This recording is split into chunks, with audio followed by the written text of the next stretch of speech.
walking with it.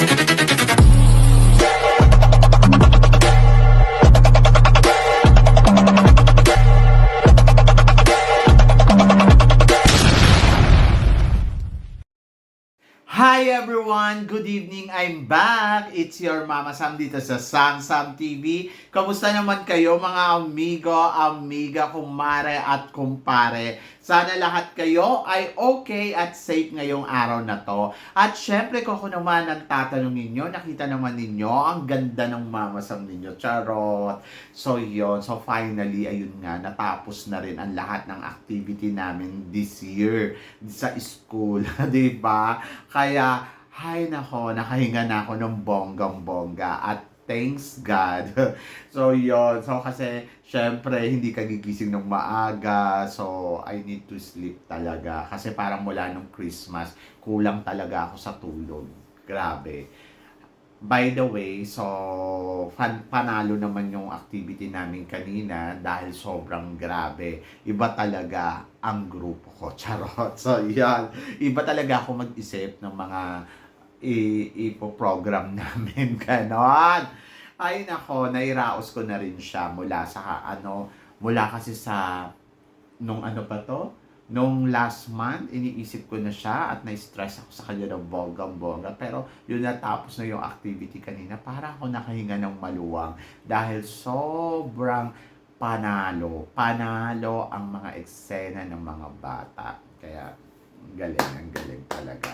So yun, so ngayon, syempre ready for the new year na tayo. So ilang araw na lang, 4 days to go. So, papasok na ang bagong taon. Handa na ba kayo? So, sana handa na kayo. Kasi, syempre, panibagong pagsubok, panibagong swerte, panibagong mga trials talaga ang haharapin natin. Pero, syempre, yung katatagan natin this year na nakuha natin mula sa mga trials na naranasan natin, gamitin natin siyang sandata para sa taong 2025 para mas lalo tayo maging matibay. Ako, katulad nga, so yung first kong experience na naoperahan ako, Diyos ko, grabe yun. Talagang nawindang talaga ako kasi hindi ko naman nararanasan yun sa buong buhay ko. Pero yung naraos ko siya, parang ay, thanks God. Maraming salamat talaga. Pero syempre, wag na sana ako bigyan ng mga ganyang pagsubok. Nakakaloka. Marami na akong pinagdadaanan. Tama na yon, di ba? So, yun. Anyway, syempre, good health talaga. Alam nyo, sa totoo lang ngayon, na-appreciate ko talaga yung mga nagsasabi na good health. Kasi, yun naman talaga yung importante. So, lalo na may nararamdaman tayo. Ako, ito talaga iniinda ko ha, yung tuhod ko. Sobrang, masakit talaga siya. Hindi naman siya masakit, pero parang, parang hindi na siya katulad nung dati na, na wala kang nararamdaman na ganito. Ngayon, grabe ha. So, ngayon ko naiisip na hindi na pala talaga ako bata. Hindi na siya tulad ng dati na maganda yung mga galawan mo, kaya mong tumalon, kaya mo talagang tumakbo. Ngayon, parang feeling ko hindi ko na kaya yung mga yan. Anyway, ang importante ay syempre, mapanatili natin malakas ang ating katawan. At kung kailangan natin magpahinga tayo. So, wag natin abusuhin yung mga sarili natin.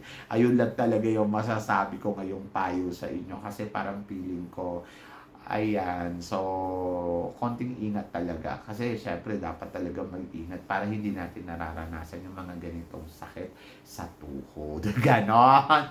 And then lahi namin to parang feeling ko yung mama ko naririnig ko dati sa kanya, sakit ng tuhod ko, nahirapan siya tumayo. Ganon din yung mga titas ko, kaya feeling ko talagang nasa lahi namin. Anyway, ganon talaga siguro, no? Hay, nakakaloka. Pero mas nakakaloka tong pag-uusapan natin ngayon. Mukhang kumpirmado nga si Winwin Marquez na sasali sa Miss Universe Philippines. Kasi may mga chat silang dalawa ni ni Michelle D na ayan na kumakalat sa social media na sinasabi nga na ayun na, alam mo na yung gagawin mo, alam mo na kung ano yung mga dapat mong eksena, so yung mga ganon. So, ibig sabihin, merong sasalihan si Winwin na alam mo yon na eto nga, mukhang dito nga sa Miss Universe Philippines. And then, paano pag sumali siya sa Miss Universe Philippines? Well, ang masasabi ko, to be honest, parang feeling ko dapat wag na. Kasi parang wala naman na siyang dapat patunayan kasi naging title holder na siya sa Reina Hispano-Americana. Katulad ni Melanie Marquez, naging Miss International. Bakit ka pa sasali ng iba pang pageant, di ba? So, ako para sa akin, hindi ko naman siya sinasabi na, ay nako, wala siyang dapat patunayan kasi kahit sabihin mo pa ang nakuha niya ay Reina Hispano-Americana pero gusto pa rin niya ng universe, wala namang kasiguraduhan kung mananalo siya ng Miss Universe. At kahit pa sabihin natin na ay kasi Reina Hispano-Americana na siya, wala din namang kasiguraduhan kung mananalo siya ng Miss Universe Philippines. Kasi pag natalo siya doon, parang sayang naman, di ba?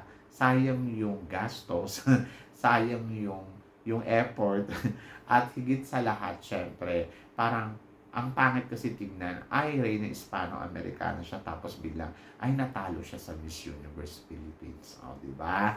So, yun. So, yun yung iwasan dapat. Kasi hindi naman to makakatulong sa ingay ng pangalan niya. Kasi, parang feeling ko, siguro maraming paraan para maging maingay o bumalik ka sa highlights talaga. Kasi, depende, kung swerte ka na maging Miss Universe Philippines, di bongga yan. Pero syempre, iba na yung panahon noon na time na Reina Hispano-Americana siya. Iba na yung panahon ngayon. Kahit pasabihin natin na, ay nako, kinabog niya yung lahat ng Latinas. Totoo naman yun. Wala naman nagsasabing hindi. Pero iba pa rin yung panahon noon at iba yung panahon ngayon. Parang ganito lang yan. Sinasabi ko, noon kaya kong tumakbo ng mabilis, kaya kong lumundag, at kaya kong magbabat palaaw sa hagdanan na wala akong nararamdaman. Pero syempre, lumilipas yung panahon, nagkakaroon ka na ng mga rayuma, sumasakit na siya, tapos hindi na siya ganun kabongga, ganon. So, ganun din yung kay Winwin, di ba? So, iba yung panahon noon, kasi syempre, noon dalaga pa siya. Kahit sabihin mo pang, kasi rampadora naman talaga yan, saka caliber yan. Noon. Pero ngayon, ang tanong, effective pa ba? Di ba? So, syempre, ako para sa akin isa na siyang reyna at love ko si Winwin Marquez bilang Reina Hispano-Americana. Kahit sabihin mo pa, kasi gusto niya nga universe more than doon sa Reina Hispano-Americana. Yung sumali nga doon na Reina Hispano-Americana sa Miss Grand, naging third runner-up lang. Buti nga kung pumasok na runner-up, top 10 lang, di ba? Parang, iba kasi, so hindi naman yan basta-basta lang lulusot. Kaya ako, para sa akin, mas gusto ko na lang manatili si Winwin na Reina Hispano-Americana title holder sa mata ng Pilipino more than doon sa itatry pa ng one more time. Kasi parang sa panahon ngayon dito sa Miss Universe Philippines, iba din yung hinahanap. Depende sa makakalaban. So, sayang naman, di ba? Pero kung kaya niya talaga ipanalo yung tipong pag sumali siya, alam niya sa sarili niya, winner siya o title holder siya, di go lang, di ba? Why not? Di ba? So, malay niyo naman. So, ganun lang. Pero kung ako yung tatanungin lang ito yung, hindi ko sinasabi na hindi pero sana mapag-isipan niya ng maigi kasi hindi na gano'n biro yung gastos. Buti sana kung may mag-sponsors talaga sa kanya. So, sasagutin lahat ng pangangailangan niya sa laban niya. Tapos pangalawa, syempre is-consider niya rin na yung title holder niya, di ba? Bilang title holder ng Reina Hispano-Americana. Sayang naman kung mababaliwala lang ng ganun-ganun dahil lang sa pagsali niya dito. Tsaka, ayun nga, totoo naman, hindi naman maaagaw sa kanya yung title. Pero kasi, mas pangit yung nagiging record kapag yung, natalo siya sa ganun. Hindi siya nanalo, di ba?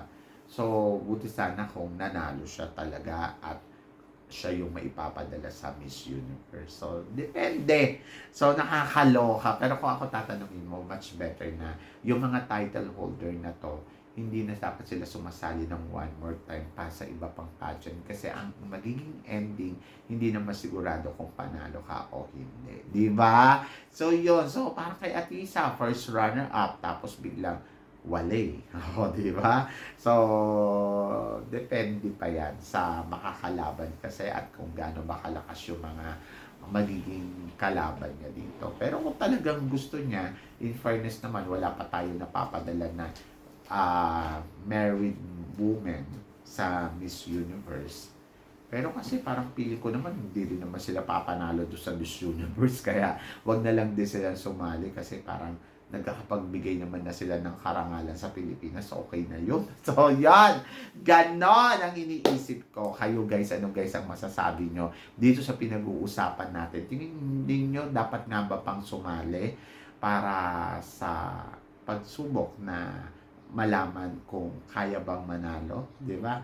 So, mas better na wag na lang. So, i-comment below ninyo yan para at least malaman ko naman kung ano naman ang chika nyo dito sa pinag-uusapan natin ngayon. So, yan! So, syempre maraming salamat sa inyong lahat sa suporta at pagmamahal na binibigay ninyo syempre dito sa channel ko. Sa mga hindi pa po nakaka-subscribe dyan, please don't forget to click like and subscribe my channel at i-click nyo na rin po ang notification bell para more updated kayo sa aking mga chika. Sabi ng ganon, always keep smiling and always think positive lang. Walang imposible guys. Magtiwala lang tayo sa itaas. Kaya guys, hanggang dito na lang. Hanggang sa muli nating chikahan. See you tomorrow. Thank you guys.